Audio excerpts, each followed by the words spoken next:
bienvenue dans cette 9ème chronique Previously. Vous vous rendez compte que dans 15 jours ce sera déjà la 10ème vidéo? C'est fou hein, le temps s'envole aussi vite qu'un Superman en super forme dans un nouveau super collant. 10 vidéos, c'est un anniversaire qui se fête ça non? J'imagine des ballons multicolores, des confettis à paillettes, des gâteaux avec des glaçages impressionnants, des banderoles avec marqué Previously, et puis surtout des intégrales de la petite maison dans la prairie dans tous les coins. Voire même un invité d'honneur Norman Reedus avec les cheveux sales. Le rêve quoi. Bon, arrêtons de rêver et revenons à notre 9ème quête sérifiliesque. Oui bon, j'estime qu'à la 9ème vidéo j'ai le droit d'inventer des mots, surtout des mots qui ressemblent à des maladies vénériennes. Bref, moi c'est toujours Charline, bien que je sois en train de voir si je peux pas changer en Roger ou en Jean-Luc. J'ai toujours rêvé d'être un Jean-Luc. Et je suis là pour vous parler de séries qui ont su laisser tomber la cape avec talent. Ces vidéos, c'est Essentiel Série qui vous les propose. Essentiel Série, c'est un site tellement culte que même Michael Jackson il nous fait des big ups depuis là-haut. Et comme vous l'avez vu grâce au générique anti-héroïque, le thème d'aujourd'hui est des anti-héros et des répliques cultes. On ne va donc pas aborder de séries peu connues mais des très bonnes productions. Des productions qui sont devenues cultes. Et moi j'ai envie de mettre ma petite couronne Wonder Woman avant de vous présenter la première série.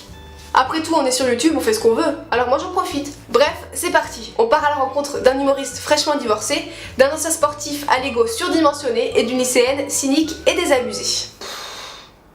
Et la première série, c'est la célèbre Louis. Louis, ce sont les péripéties d'un quarantenaire new-yorkais fraîchement divorcé et comique de stand-up. Mais pas de strass ni de paillettes dans cette série. Au contraire, on suit le quotidien d'un homme cynique à l'humour noir. À l'instar de ce que peut faire Alexandre Astier en France, cette série américaine est créée, produite, écrite, montée et réalisée par Louis C.K. Il y interprète également le personnage principal, qui est une version plus ou moins fictive de lui-même. C'est donc un projet qui repose sur ses larges épaules d'homme multitalent. Je sais même jouer de l'harmonica avec le nez, mais là je peux pas te montrer parce que j'ai un rhume.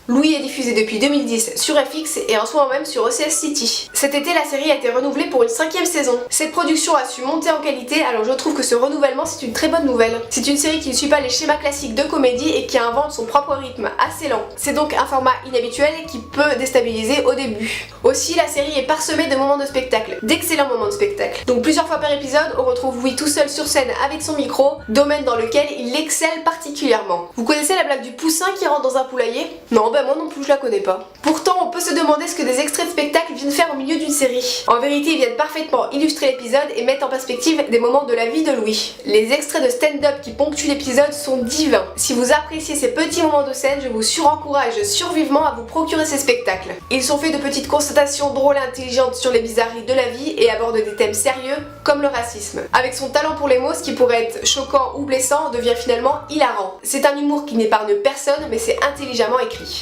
Si ce que je vous dis vous parle, Louis est pour vous. Essayez Louis, c'est l'adopter.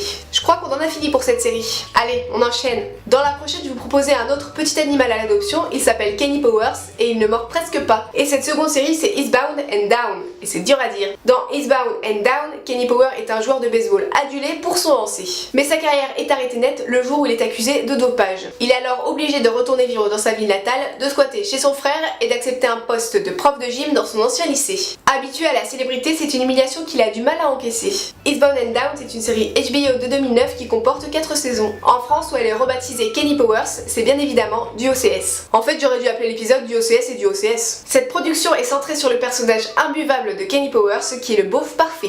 À la fois dans l'attitude vulgaire et le physique ingrat. Tout dans le personnage est beaufisé à l'extrême. La coupe mulet, les kilos en trop, les blagues lourdes, la bêtise ou l'ego surdimensionné. La caricature complète quoi, le beauf toute option. Hey, poupée, tu montes? J'ai du Francky Vincent dans les enceintes, des sièges en podienne et des capotes à la banane dans la boîte à gants. C'est une description un peu épaisse qui peut agacer les amateurs de personnages tout en complexité. Mais il ne faut pas oublier que c'est une pure comédie et laisser le temps au personnage de revenir un peu sur terre. Et madame, vous montez, j'ai du Pavarotti à tue-tête dans les enceintes, des sièges en simili-cuir et des bonbons à la menthe dans la boîte à gants. Une fois le côté horripilant du personnage encaissé, on peut assister à cette drôle et violente collision entre un personnage en orbite autour de lui-même et le reste du monde. On se rend alors compte qu'il se sert d'un humour sans inhibition et un peu gras pour soulever des questions un peu plus fines. Sur l'Amérique, le rapport au succès ou encore la vie normale. Cette production se transforme alors en un véritable petit trésor. Et sachez que si, comme moi, le milieu du baseball ne vous parle pas du tout, ce n'est pas important pour apprécier cette série. En fait, il en est très peu question, c'est juste une excuse pour pouvoir aborder les difficultés du personnage à s'adapter à la vie réelle. Kenny Powers aurait très bien pu être une star d'autre chose. Le ski nautique, le curling, le patinage artistique, le hula hoop, le lancer d'oiseaux. Ta gueule! Ta gueule! Ouais, ok.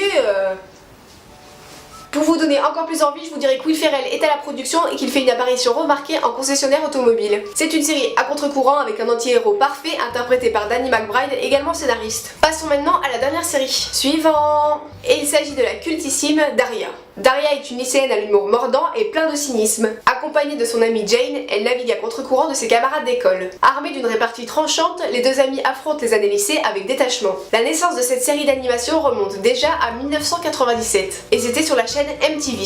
Elle est le spin-off de Beavis and Butt-Head dont Daria est l'un des personnages. Après une vie bien remplie, Daria s'est finalement éteinte en 2002 après 5 ans de bons et loyaux services. 5 années d'antenne durant laquelle elle s'est forgée la réputation de série culte, avec des centaines de répliques qui le sont tout autant. En France, vous avez pu la voir sur Canal+.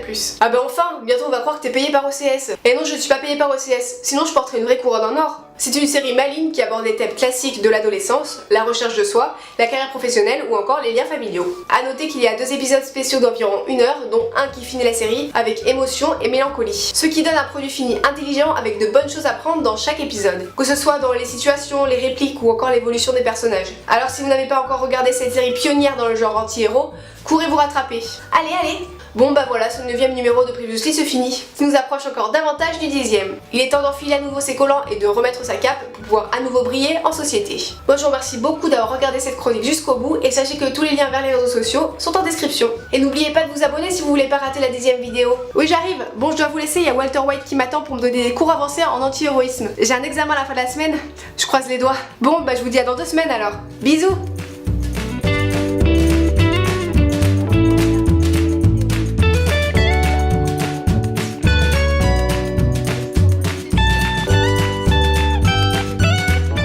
Cette vidéo, oui, je plaisante, allez bye.